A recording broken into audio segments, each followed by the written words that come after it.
आज आपके लिए ऊष्मागतिकी का सेकंड पार्ट लेके आई हूँ। परिसीमा कई प्रकार की हो सकती है। ये फर्स्ट तो हमने कल पढ़ लिया था। सेकंड है चालक तथा कुचालक परिसीमा। जो ये ऊष्मा बाहर निकल रही है ये तो होती है चालक, और इसमें ऊष्मा बाहर नहीं निकल रही है ये होती है कुचालक। ऊष्मा बाहर किसमें नहीं निकलती है? थर्मस में नहीं निकलती है, और प्लास्टिक की बोतल में आसानी से निकल सकती है। तंत्र या निकाय के प्रकार 3 प्रकार के होते हैं: खुला निकाय, बंद निकाय और विलगित निकाय। खुला निकाय ऐसा निकाय जिसमें पदार्थ तथा ऊष्मा दोनों ही बाहर निकलते हैं, तो वह खुला निकाय कहलाता है। इसमें एग्जाम्पल बहुत मोस्ट है। जो ये तीनों निकाय हैं उनके एग्जाम्पल मोस्ट है।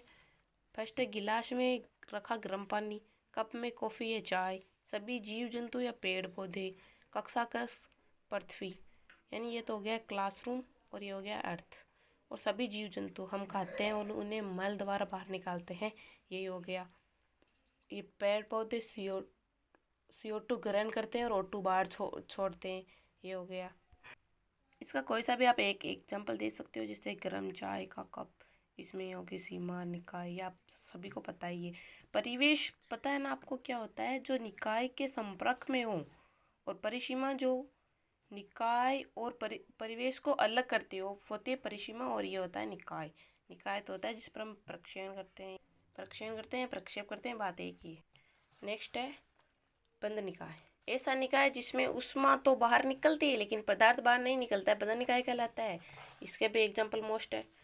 ढकी हुई कॉफ़ी या चाय का कप, ढका हुआ गर्म पानी या गिलास, ये तो आपको नॉर्मल है, ये तो आपको आता ही होगा, ये है थोड़ा। जलता हुआ बल्ब तथा ट्यूबलाइट, इसमें देखो ये परिसीमा हो गई, इसने हमने ढक दिया है। ढकने वाले को क्या कहते हैं? वास्तविक परिसीमा। ये उसमें बाहर निकलती है लेकिन पदार्थ बाहर निकलता है, पदार्थ यहाँ जम जाता है और वापस यहाँ आ जाता है। पानी मतलब वाष्पीकरण होता है, वापस पानी बन के यहाँ आ जाता है। तीसरा होता है विलगित निकाय। ऐसा निकाय जिसमें ऊष्मा तथा पदार्थ दोनों ही बाहर निकलते हैं, विलगित निकाय कहलाता है। इसका एग्जाम्पल है थर्मस। इसे रुद्धोष्म थर्मस भी कहते हैं। थर्मस में न तो ऊष्मा निकलती है, न ही पदार्थ निकलता है।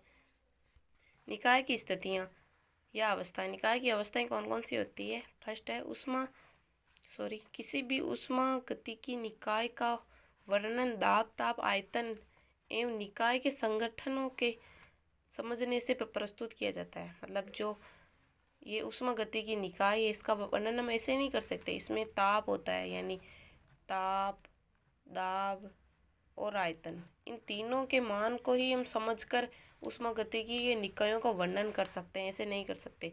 किसी भी निकाय की अवस्थाएं इन मतलब ताप, दाब और आयतन राशियों से निर्भर होती है। अर्थात अगर PTV ताप, दाब और आयतन में परिवर्तन किया जाता है तो निकाय की अवस्थाएं बदल जाती है। मगर अगर हम इनमें परिवर्तन करते हैं तो निकाय की अवस्थाएं बदल जाती है, जिससे ठोस से द्रव, द्रव से गैस, ऐसे निकाय की अवस्थाएं बदल जाती है अगर इनमें परिवर्तन होता है। इनमें हम किसी भी चीज़ में एक में परिवर्तन करेंगे तो ये अपने आप दो में परिवर्तन हो जाएगा। एग्जाम्पल के लिए निकाय है ना, जो गैस अवस्था में है और उसके बाद निकाय द्रव्य अवस्था में हो जाता है। हमने कुछ नहीं किया, बस ताप बढ़ाया है। ताप बढ़ाया तो तापमान में कमी आई और आयतन में अपने आप कमी आ गई। यानी पहला निकाय था, उसका दाब था V1 और ताप था T1 और आयतन था V1। दाब बढ़ाने पर आयतन में कमी आई और ताप में कमी आई, तो जो अवस्था परिवर्तन के बाद जो निकाय मिला हमें या अवस्था स्थिति मिली, उसमें दाब हो गया P2, ताप हो गया T2 और आयतन हो गया V2। सेकंड है अवस्था फलन या अवस्थाचार। अवस्था फलन में होता है वे राशियाँ जो प्रारंभिक तथा अंतिम अवस्थाओं पर निर्भर करती है, किंतु पथ पर निर्भर नहीं करती। वो कभी भी पथ पर निर्भर नहीं करते हैं। एग्जाम्पल मोस्ट है इसके। एग्जाम्पल है दाब, ताप, आयतन, आंतरिक ऊर्जा, गिब्स ऊर्जा, एंथैल्पी, एंट्रोपी। इन्हें हम व्यक्त करने के सिंबल भी पता होना चाहिए, क्योंकि ये सभी परिभाषाएं आगे आएगी, हमारे काम में आएगी। अवस्थाचर वे राशियाँ जो प्रारंभिक व अंतिम अवस्थाओं के साथ साथ पथ पर भी निर्भर करती है, अवस्थाचर कहलाते हैं। ये केवल दो ही होती हैं, ये इसके मोस्ट एग्जाम्पल है। केवल दो ही होते हैं, कार्य और ऊष्मा। कार्य भी पथ पर निर्भर करता है तथा प्रारंभिक व अंतिम बिंदु पर करता है, और ऊष्मा भी पथ पर निर्भर करती है तथा प्रारंभिक व अंतिम बिंदु पर भी निर्भर करती है।